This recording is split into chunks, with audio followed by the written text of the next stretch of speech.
Right, I'm going to try to make this a quick video. So this is a 16-inch f7 Newtonian. I'm going into my third season with it of imaging Jupiter, Saturn, and the Moon. I exclusively image Jupiter, Saturn, and the Moon, and Mars when it's visible or good. I have no interest really in deep sky, or I could image deep sky, but then I'd need another camera. That's another story. So pretty much this telescope is mostly pointed in the same part of the sky. Either we'll swing around there now. That would be the eastern part of the sky. And then when I go to the western part of the sky, my focuser is pointing straight up and down. Now the thing is, I use an ADC corrector, and the best way to get that red ball and that blue ball to line up perfectly and have a white ball is to have this focuser parallel to the horizon. Also, when you want to observe, you need a 10-foot ladder with this telescope. Sorry to say it, I'm not buying a shorter mirror. Unless somebody on one of the forums wants to donate $10,000 to me, I'd graciously accept it to get a shorter focal length mirror. I'm stuck with an f7 and I need a big ladder, and in order to, right now I'm pointing it to the easy part of the sky, but if you go all the way over and then you turn it over to the western part of the sky, it gets a lot harder to observe. Like for now, that's about where the planets are going to be, and my focuser is pointing straight down. So I want to be able to rotate my front focus cage. The problem is that if I take out my Chester Airy light eyepiece, sorry it's very windy out today, my first question is, I see a lot of space around the reflection of the primary mirror in the secondary mirror. Right now my camera lens is about 3 inches off the top of my focuser. And as I move in, I see a lot of space around the primary mirror. Now with just the, hold on a second, I gotta put this down.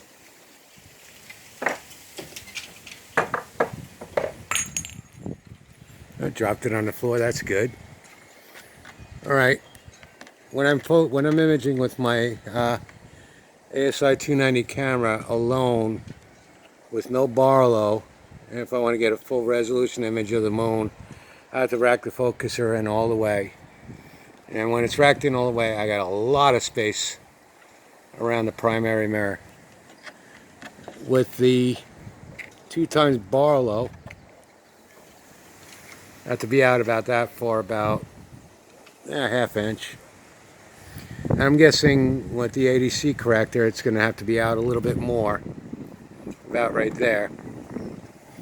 Okay, so first off, it looks like I could move out that focuser a lot to just get just the second, to just get the primary mirror reflecting out of the secondary. So I think that this tube is way too long and I want to shorten it. Now, one of the things that I want to do, that I would like to try to do to be able to rotate this front cage, is I happen to have a lot of woodworking tools. I know how to make things out of wood. All right, I could make plywood rings any diameter I want, inside, outside. So I want to make an extra ring similar to this ring that's on the back of this focus cage, and I want to mount it to these angle irons that are supporting the that are being attached to the truss tubes. All right, so that what I'll have is I'll have another piece of plywood here, and then when I cut the plywood on the route with the router, I want to make a small, let me see if I can follow my fingernail here. I want to make a small channel with a 1/8 inch router bit, just a little distance here, like a channel almost, so I could put a pin in this front cage, and then I could actually have a little bit of space there, so I could just rotate it and maybe a couple of pieces of flat aluminum to hold the thing centered. Now, I don't need a lot of people. If you got a better idea, make a comment, please. But I'm pretty confident that I can make this thing work. My problem is that I'm concerned about cutting these tubes. Now, I would think that, and I'm hoping that the prior owner of this telescope comments, that if I loosen this up,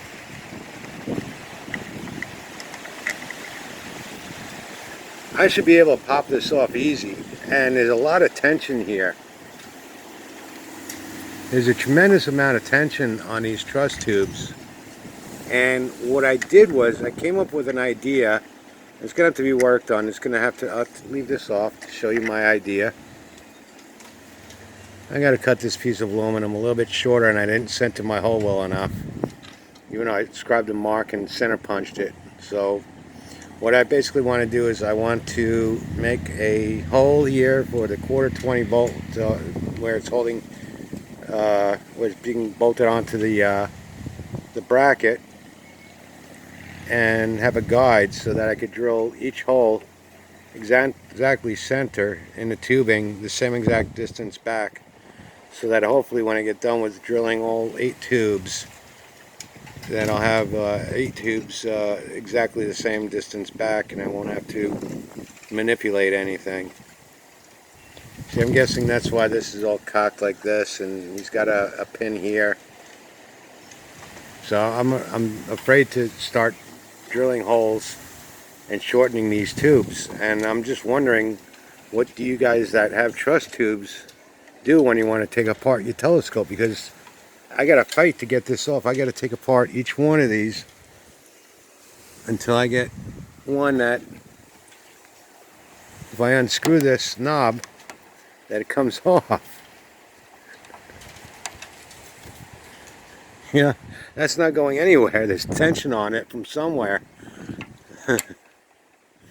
So it took me and my roommate, and he's a big guy, quite a while to wrestle this thing to get it on. Now, it was all marked when I bought it, so I'm hoping that I have it marked, have everything in the proper position. I might have everything wrong, because I forgot which side. I have a different mirror box in the back. This is not the original mirror box, so I can't really tell which side the focuser was on. There's just no way of knowing. I could have this whole thing backwards, and that's why I'm having such a problem with it. Anyway, anybody have any ideas how I could solve this problem? If I didn't mention it, the reason why I want to be able to rotate that focuser is when you're using an ADC corrector. Yeah, I did mention it, I'm sorry. It has to be parallel to the horizon. And plus, if I'll just swing it around once.